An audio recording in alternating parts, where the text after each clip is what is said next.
أشهد أن لا إله إلا الله وحده لا شريك له وأشهد أن محمدا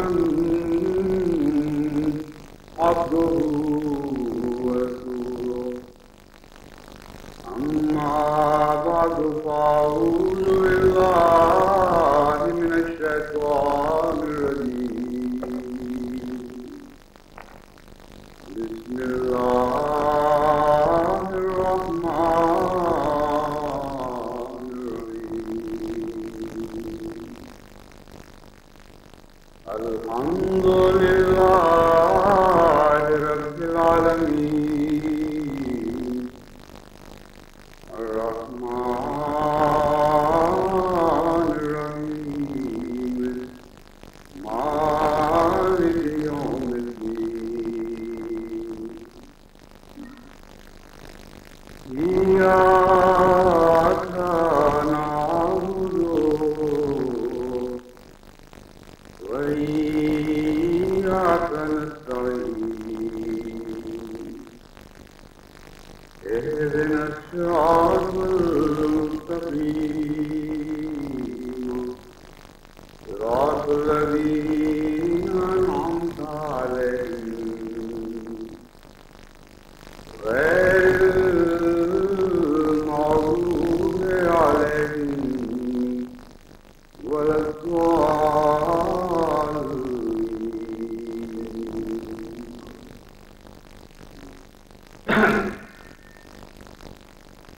This is going to be my last Jummah, which we are going to stay together this day during this visit.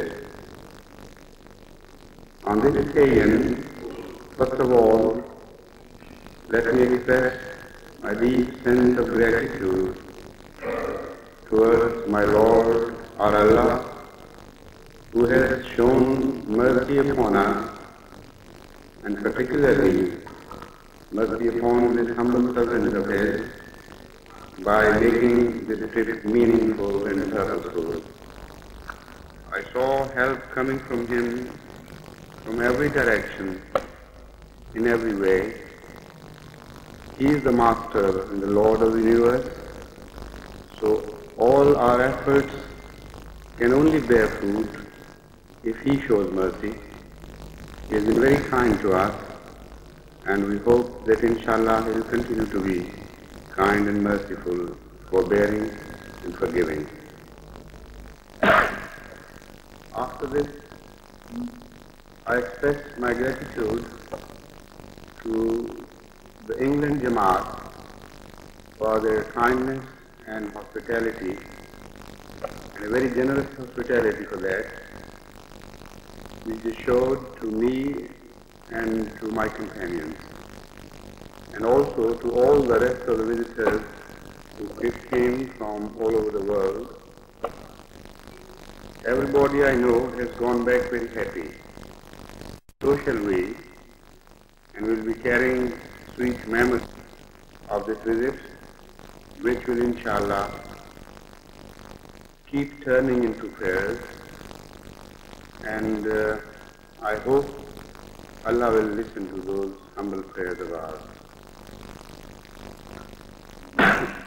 Now I have to say a few odd things. I have jotted down a few diverse points to speak upon today. First of all, I want to say a few words about devotees of life who are serving here in various capacities. Those people who have offered their lives for the sake of Allah, they deserve special respect from the community and special help. They cannot become successful in the pursuance of their goal unless the entire community, entire Jamaat, puts in their effort towards the achievement of that goal and help them. Not only this, they should be shown special respect and kindness. I have noted with regret and with pain that in some places, some people have not been kind to their missionaries. They have been very critical of their work, and so loudly critical and censuring that their sharp tongues cut deep into their hearts. And they felt the pain of it, although they didn't mention it in any way. Different people are made differently. They have different educational backgrounds. If somebody is not capable of addressing you in first-class English, it's not his fault. Maybe it's the fault of the system which brought him up. Maybe it's the fault of the schooling he has had. But there are so many factors involved that it's not for me to analyze them all here. But one thing I know, that someone with whatever he has, if he has offered his life for the sake of Allah, he should be treated respectfully and kindly. And his cooperation should be extended to him in all departments. Sometimes I know, not here, but it may happen everywhere in the world, that some people show kindness to a missionary and then they think that by doing so, they have turned him into a personal slave. Now, this is the common tragedy we find in the rest of the Islamic world vis-a-vis the mullah, which you find in the mosque, serving in the mosques, in the villages, particularly in the Punjab. There, the mullah is supposed to be a personal servant of all the big landlords of that community, because he is being fed by them. In what manner of feeding, there is no point to discuss it. But because he is ultimately kept alive at their arms, he is mistreated, he is insulted in everyday life. The only hold he has over such a society is by way of creating hatred. Whenever he speaks of hatred for others, people follow him. Whenever he speaks of goodness and sacrifices for the sake of goodness, people desert him. That is the only relationship left now. We must not make it happen to our community. We have to go a very, very long way towards the final achievement of our goal. And the kind of missionary which has been created with the grace of Allah through Hazrat Masih Maud direction is a very different type from the one you see. Many among them are those who devoted their lives after studying to the best of their capability, and they were left with two choices. Either they could pursue the worldly goal or offer their services for the sake of Allah. The same people, I know some of them, if they had pursued the world instead of joining Allah's forces, could have earned much more than those who think they are financially superior to them, so they can mistreat them. They could earn much more money and they could have highly respectable places. They could live even better than many of the non-devotees can live. Yet they don't mind it, because they know their reward is with Allah. So as far as they are concerned, I'm not bothered about them.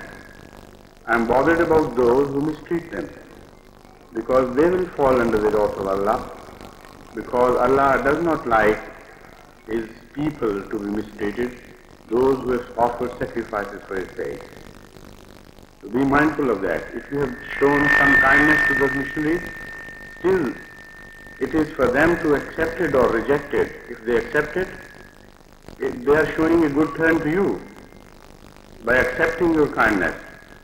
They do not become your slaves if you have shown mercy towards them. Secondly, do not judge Ahmadis harshly if they live decently. Now this is a very strange saying, but this is also true, that some people somehow become so strict and narrow-minded in their approach to life that if an Ahmadi is living a normal, decent life, they become censorious, they become extremely stingy in their remarks about such a person.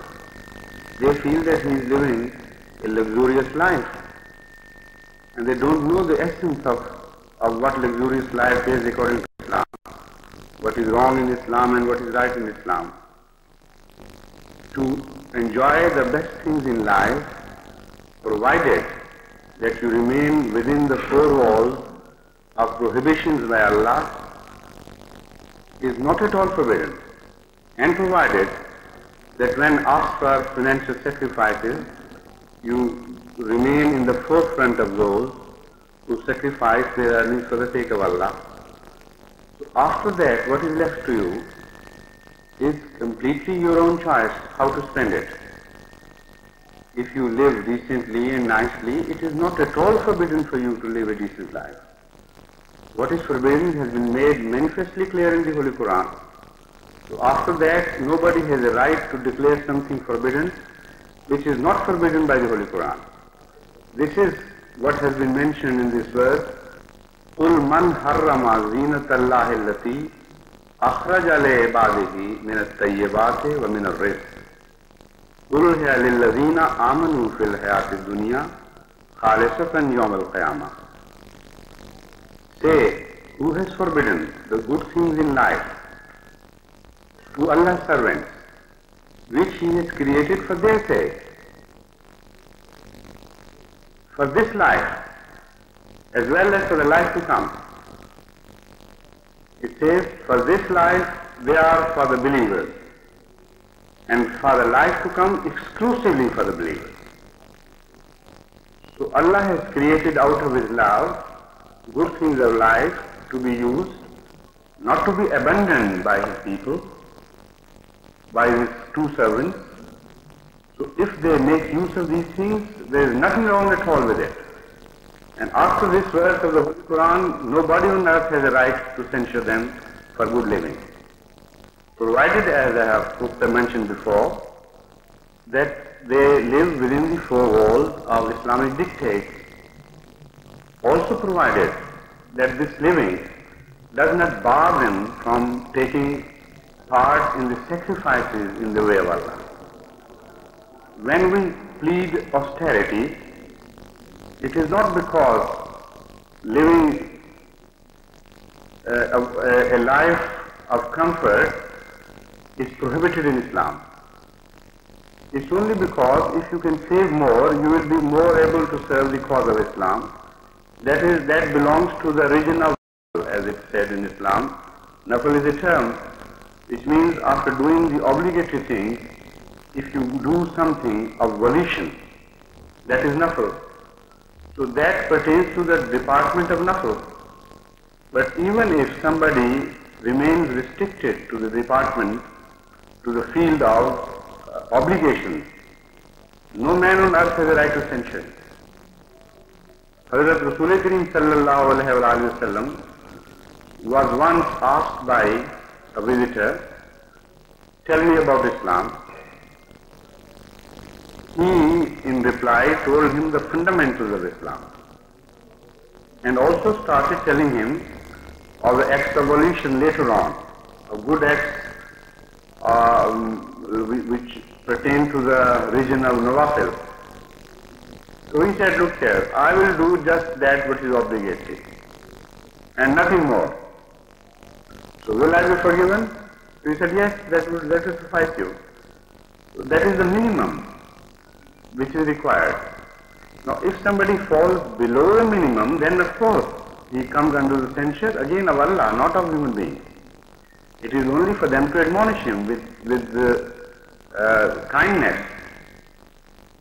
But still he can be admonished, but those who remain within that sphere and don't transgress in any way the dictates of Islam, nobody has a right to speak harshly to them. So if some of the Murabbis, some of the missionaries are living a decent life, nobody knows what else are the resources they have, they have access to. Maybe Allah has provided them with money from some resources which they do not want to reveal. So as long as you do not come upon some positive charge of mistrust, of misuse of money, nobody has a right to say that, look, here such and such person is living decently and he has no right to. Why not? Allah tells He has created these things for the sake of true believers. Here they are shared by the rest, but in the hereafter they would be exclusively for the believers.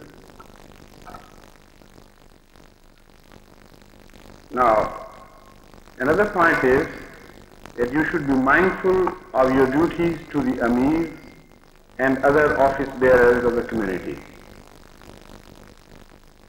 The Amirs and the other office bearers exercise such powers on behalf of Khilafat, on behalf of the institution of Khilafat, which is finally responsible for the entire organization of the community. So in this capacity, as workers of the organization, they draw their respective rights and prerogatives from the institution of Khilafat. They are different in different tiers. Sometimes by not understanding or by not knowing the rights of particular office bearers and limitations of their rights, so many problems crop up. People do not know their rights and do not know the rights of those who have been appointed in certain official capacities. So this is a very important thing that the Jamaat of England must make it known to every Ahmadi. What are the limitations of these office bearers, and what are their rights and obligations, and what are the limitations of those on whom they are appointed as Amir, or as presidents, or in whatever capacity they are appointed. If you know clearly your rights and your limitations, then there is very little chance of somebody creating misunderstandings and sowing the seed of discord. Mostly it is in ignorance that these things spread. Darkness and ignorance are one and the same thing. Knowledge is light. So first of all, light should be spread in this area. Everybody should begin to see his path. Then there is very little chance of coming into clash with each other or running into anybody, because with seeing eyes, only very reckless people do that. That happens, of course, even then, but very rarely. People with normal balance of mind do not run into each other while they are seeing things. So the whole Jamaat should be apprised of their rights according to the best traditions of Ahmadiyyah and the rights of their superiors in administration. Superiors in administration, I repeat, because those who have not been involved in administration, they could be much more superior to those who are involved in administration in the eyes of Allah. Because it's a matter of heart and a matter of fear of Allah and a matter of taqwa, where real superiority lies. So only in this context I am saying who are superior to those or placed higher to those in the ladder of administration. Now some rights I must speak upon now and here. Number one, if an Amir has made a mistake and ordered you wrongly, if that order is not in clear violation of the Holy Quran, you should obey him. however wrong he may appear to be to you. As I have made it very clear, if it is not in clear violation of the Holy Quran, you must obey him. If it is a difference of opinion regarding a particular verse of the Holy Quran, and only interpretations differ, even then you should obey him.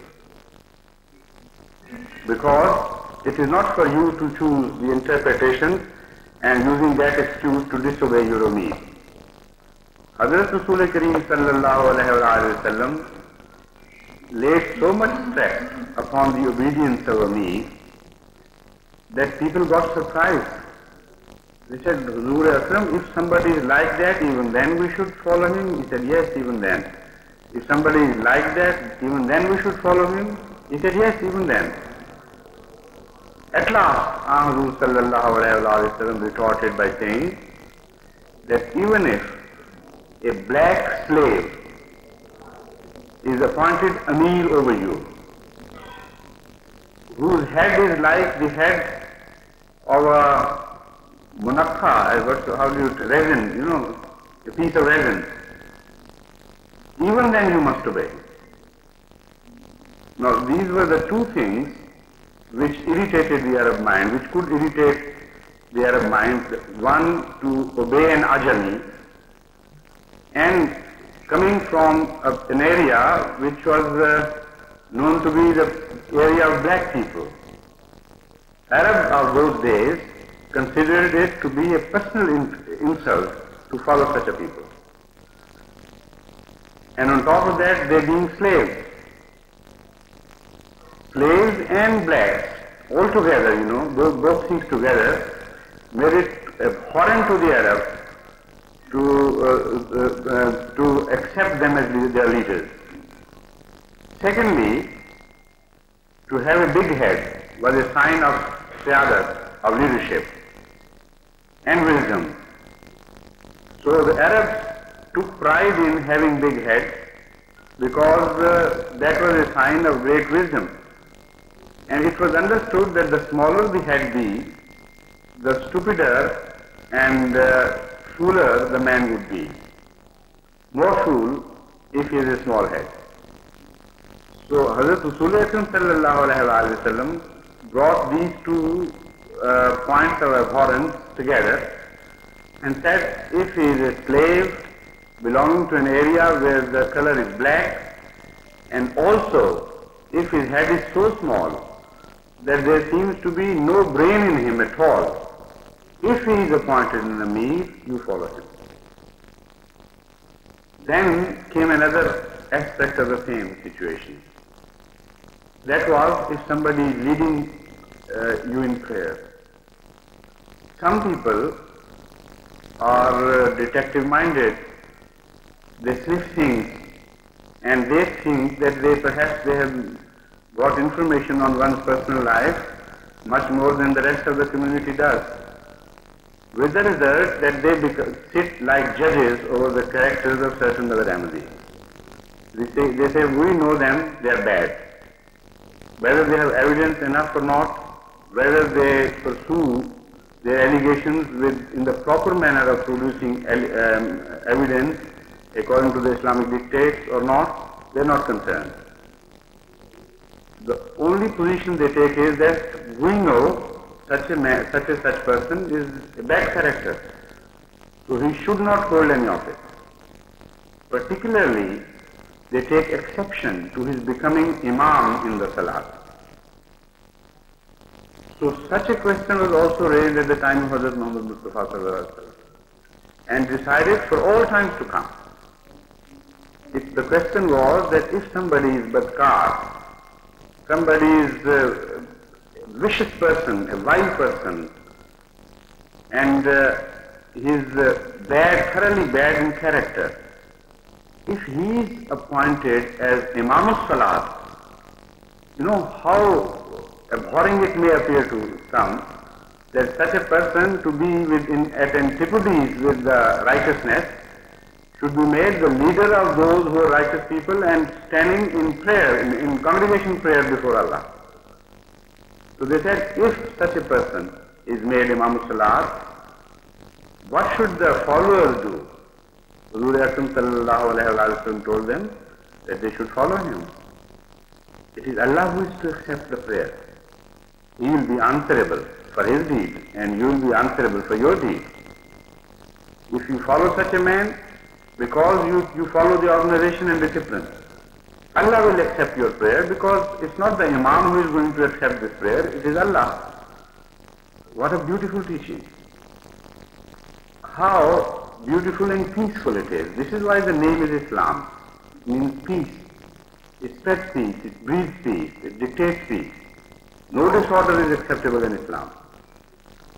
So in this spirit, our Huzur Akram sallallahu alayhi wa sallam's teaching, you should follow the Amirs and all other office bearers, regardless of whether you consider them to be inferior in taqwa or in righteousness.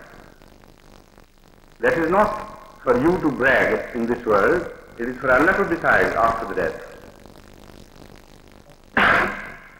Now I come to the responsibilities of Amirs. They have their obligations. The office bearers have their obligations too.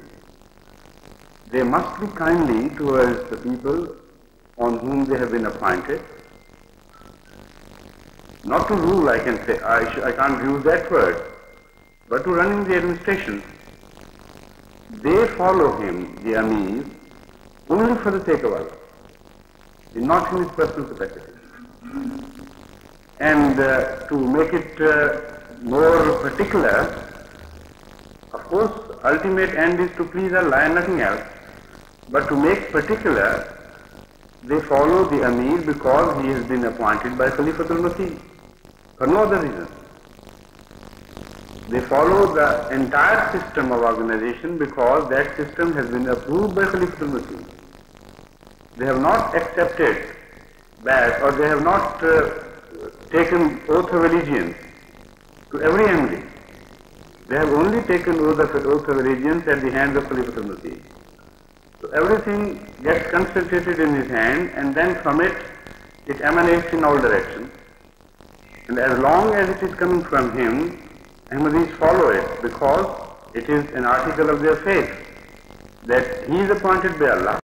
So as I have said, ultimately their obedience is to Allah and not to a single person or a human being. So this is the entire system in a nutshell. So because they do it, because they have got delegated powers from Khalifatul Masih, they must not misuse their delegated powers. I should abhor to appoint an Amir who is unkind to Ahmadis, because Khilafat has a direct relationship with all Ahmadis. They are made to obey not because they are made to feel inferior, but only to keep order. For nothing, no other reason at all. But order does not mean harshness and unkindness. I should not feel safe myself in the hands of any Amir who does not behave like I should love to behave toward other Ahmadis. So this must not happen. No missionary in charge, no president should misuse these powers, because when they hurt those Ahmadis and they obey them despite being hurt only for the sake of Allah, they'll be hurting me and they'll be going away from the cause path of Allah. So it's a very serious affair. You must keep this trust intact and try to behave like Hazrat Muhammad Mustafa sallallahu alayhi wa sallam behaved towards his followers. No more supreme authority, more supreme than Huzur Akram sallallahu alayhi wa sallam can be conceived in this earth.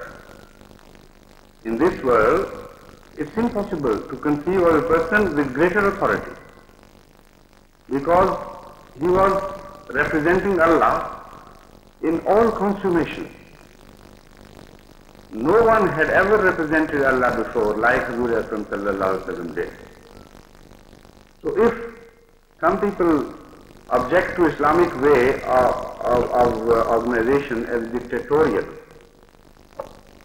no one on earth would claim such dictatorial power in the worldly terms as Nur Akram sallallahu alaihi wasallam assumed after the prophethood. But there is no dictatorship in Islam. Greater the power or concentration of power, more fearful is the office, because everybody is ultimately answerable to Allah. With the result that fear intensifies, the greater your power increases. So Huzur Akram sallallahu alaihi wasallam used that power in the humblest manner, in such beautiful and attractive manner that all through his life you can't pinpoint a single occasion where anybody on earth could call that occasion to be an exhibition of dictatorship. He ruled through wisdom, he ruled through prudence, he ruled through love. And if you rule with these three factors, then it's impossible for dictatorship to come into the picture. It has nothing to do with prudence, dictatorship has not, nor with wisdom, nor with love. It doesn't belong here. So this is the sort of administrative power which is devolved on all Ahmadis serving in any capacity. So they must be very wary that they should keep the honor of this trust alive and intact, and must not misuse it in any way. If these two aspects are attended, then most of the problems mathematically dissolve into thin air, as if they had never been. This is the ideal society which Jamaat Ahmadiya is endeavoring to create, and towards this end you must put in all your endeavors. Now, when something happens despite everything, despite the best atmosphere, things do happen. Things of friction born out of misbehavior or misconduct by anybody, or a wrong bent of mind, for example. What should one do? That is the third point which I want to make clear. If you disagree with any officer in the community, then it is your first right, not only right, it is your duty to report this matter to the center and report it through that particular officer concerned. Now, if you fear that he will not forward that report to the center in due time, what you can do is send a copy direct to the center. Now here I must tell you that as far as the relationship between every Ahmadi and Khalifatul Masih is concerned, anybody can write any number of letters to Khalifatul Masih directly. There is no procedure involved at all in any way. But when you speak of somebody else in censuring terms, then according to the teachings of Islam, it is obligatory upon you to let him know. Otherwise it would be rebirth. It would be just painting him black one-sidedly without him knowing it. So this is why this procedure is involved. Otherwise, nobody stands between Khalifatul Masih and Ahmadiyya. They are one and the same thing. It's impossible for anybody to interfere and stand in the way. So it also reminds me that if the officials of the Jamaat are misbehaving in any way to others, they actually stand in the way of Khalifatul Masih and the Jamaat. Because sometimes some people, when they are angry with their local officers, they cannot make fine distinctions between him and the authority which they were usurping or misusing. And many of them have no opportunity to reach directly the Khilafat and plead their case as they should. With the result that they think that this is the representation of Jamaat, and ultimately they fall out with the Khalifa as well.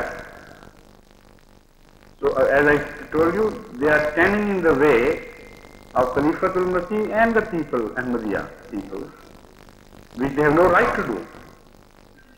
So the answer to this problem, if it occurs, is this, that you write direct to Khalifatul Masih or to the office concerned. For example, if it's a financial matter, you could write to the Wakilul Mal. If it is a matter concerning Tabshir, you could write to Wakilul Tabshir.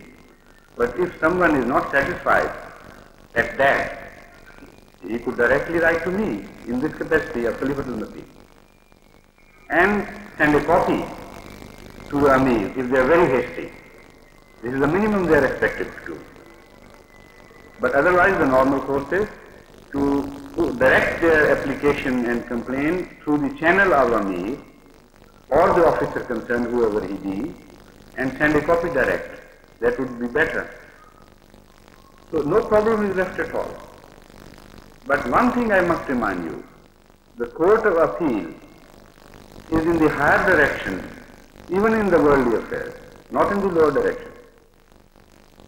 Those Ahmadis who make the mistake of appealing to the masses for the wrongs done to them have always been annihilated by Allah. They have been destroyed. Nothing is left of them. Because instead of going to Allah, they went to the masses. While no religion springs from the masses, it comes down from Allah. So instead of sending your appeal to the right direction, if you go to the wrong direction, and by doing so, also damage the system and the fabric of the community by making one-sided propaganda of which the other party has no opportunity to defend. So the party even sometimes does not know what is happening and what is being talked about against him. So one-sided propaganda, number one, is forbidden in Islam positively in the Holy Quran. Whether it be against an Amir or an office bearer or an ordinary Ahmadi, it is very strictly forbidden. But if it is directed against the representatives of the organization, then it's doubly evil, because it hurts the devotion of Ahmadis. It injures their devotion. And they become less active Ahmadis under the influence of such propaganda. So what are they trying to achieve? What do they want to hurt? Hurt the cause of Ahmadiyya? Take their revenge, even if they are rightful, to take revenge, their personal revenge from Ahmadiyya and the spirit of Ahmadiyya? This will not do. It has never been successful in the history of Ahmadiyya. Such people have always been chucked out by Allah, without regard to whether in the initial place they were right or wrong. The method they adopted was positively wrong and injurious, and they are punished for this method. But if you appeal to the higher authority, and the highest authority is Allah, why not help him? If he is a live Allah, if he is a real being, then he is the last and final authority and the supreme authority. If he is not a real being, if he is just imaginary and a mythical person, then just leave this organization. Why to get stuck to such a stupid organization which is believing in nothing and laying all store by nothing? So this is a simple answer to this question. Instead of censuring such community and injuring those who believe, we should simply say Assalamu alaikum and leave them alone. But if the fundamental concept of every religion is Allah and His existence and His live interest in the affairs of men, then you must make the final appeal to Allah. If even Khalifa doesn't listen to your way of thinking or your complaint and doesn't agree, and you still insist that he is taking sides with the administration unduly, Allah's court is the final appeal. And what is the Khalifa? Nothing compared to Allah. Not even a speck on earth. He can be annihilated by one word of Allah if he so chooses. So when you have access to the highest and the most powerful source, to abandon that and to go down to the masses and start talking among them. If it is not idolatry, pure and simple, what else it is? This is idolatry. This is a proof that you do not believe in the existence of Allah. You are only following some form and nothing else. So be mindful of this behavior. If you behave correctly in this sense, Allah will show mercy upon you. You will create the most ideal society which would be flourishing and which would be expanding, which would be gaining power in every direction. And nobody would be able to suppress such a society.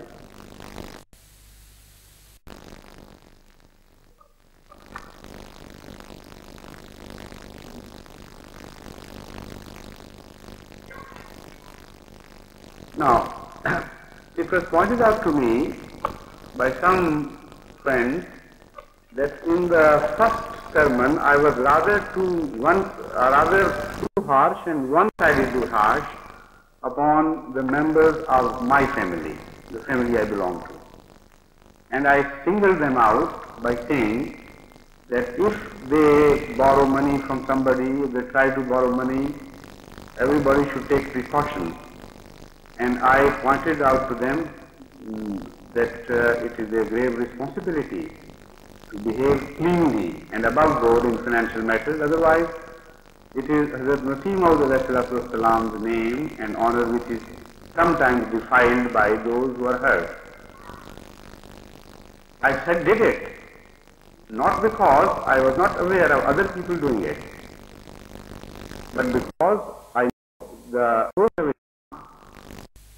Islam doesn't just say that charity begins at home. It tells you that it should begin. This is why Hazrat Muhammad Mustafa sallallahu alayhi wa sallam was told in the beginning of his office, Anzir ashirataka wal aqrabin. You give warning to your kin who are closest to you. He started the process of warning from his own family people. And then it was that he went to the top of a hill and addressed the whole of rest of the Makkah. So I was not unaware of these things. Only I was following the dictates of the Holy Quran and following the policy as laid down by the Holy Quran. As far as these financial discrepancies and misbehavior is concerned, I lay great importance to such things. Because a society without adl cannot flourish, cannot go on to the next higher stages. It's impossible. It will remain in a state of decay and will never be able to prosper. So those small things which tilt the balance of Islamic culture and Islamic society in the favor of the worldly affairs, that society is an unhealthy society. It is like a society, for example, if we give the quote to illustrate the matter by quoting the example of a single person, I should say a society like somebody who is suffering from high blood pressure or low blood pressure or too much urination, too highly sensitive and active kidneys, and so on and so forth. So any unhealthy person is incapable of achieving anything in life. If the health is bad in small respects, to that respect he is hindered from taking healthy pursuit of life. But if the injury is more, he is incapacitated in more ways than one, then sometimes these people become bedridden. So health is highly important before you can think of breaking the world record. And you are made for breaking world record. This is your position. This is your station in life. So no unhealthy symptoms should be tolerated, however small. Even the world athlete in 100 meters, if he is suffering from headache, can perhaps be beaten by his number 10. So create that health, restore that health in the Ahmadiyya society, and then you will see, inshallah ta'ala, that you will be able to pursue your noble goals much faster and more actively and vigorously. For that, I have in mind to form a commission here. And already I am thinking of certain names. Inshallah, I'll declare that before I leave.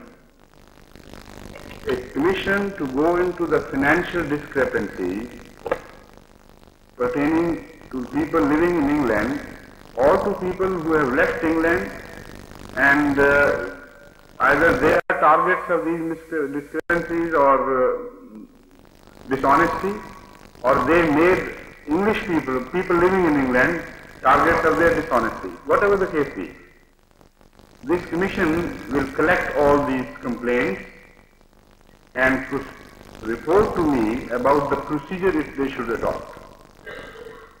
Similarly, there are reports of marriage dissolution or misbehavior by husband to wife or wife to husband, ultimately resulting into marriage dissolution.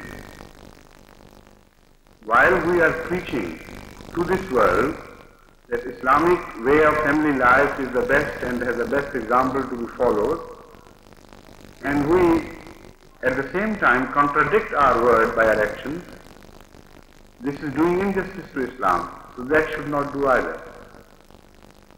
For that, I request the Board of Qaza to expedite all such cases which are still pending. Now, once the Qaza has decided, execution must not linger behind. Because if you linger in execution of your decision, then you destroy the whole system of justice. It is not for those who are appointed to execute decisions to show mercy or kindness to some party. It is not their right to judge over the judgment of the Qadi. If it is wrong and you 100% believe it to be wrong, even then, it is your prime responsibility to execute that. Because the responsibility would fall on their shoulder of their wrong judgment, not on your shoulder. They would be answerable to Allah, not you. So, the execution must be highly efficient. And I should not tolerate any delay, conscious or otherwise, in execution. But give them the due rights of appeal according to the traditions of the community or decisions of the community. If somebody has a right to appeal to a higher board, why not? Let him. But what I mean to say is that if an appeal is not lodged with the higher board, or if the higher board has ultimately decided against such a party, or if the higher board lies here in England and there is no such appeal against them, whatever the system be, I am not aware of that. But once it is decided, execution must not, must not be delayed, because that would be delaying justice to the party.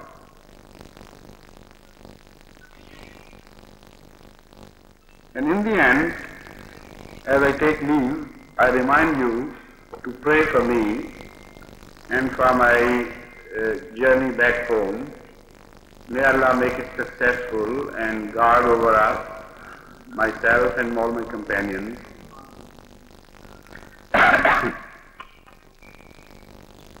Leave taking is sad indeed, there is no doubt about it. But responsibility stands superior to these emotional affairs.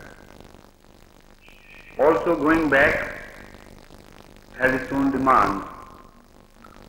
There are such loving Ahmadis, there are such devoted Ahmadis, that it's impossible to make preferences of one section of Ahmadis over another section. So it's a strange world in which we find today, not even today, I mean a strange world in which ever a man has found himself, that leave taking is also sad, but leave-taking also becomes a must. And it has also an element of pleasure too, because that sorrow, if turned into prayers, also gives you a sort of satisfaction and a sense of achievement. So it's a very complex affair. It's impossible for me to describe how I feel, nor perhaps it is possible for you to describe how you feel. But this is life, this is the scheme of things by Allah, we must accept it. So as I will leave with a sad and heavy heart, turning that emotion of sorrow into prayers for you, I request you to do the same for me, because altogether you and me, that is one Ahmadiyyah, and there is no distinction there in any way. And if we pray for Ahmadiyyah, we are praying for Islam, for the cause of Allah, in fact. We must create a society of greater love, greater understanding, greater sacrifice, not only for the sake of Allah, but for also for each other. By doing so, we will be adding strength to Ahmadiyyah. May Allah help us achieve the noble goals He has set for us. Assalamu alaikum wa rahmatullah.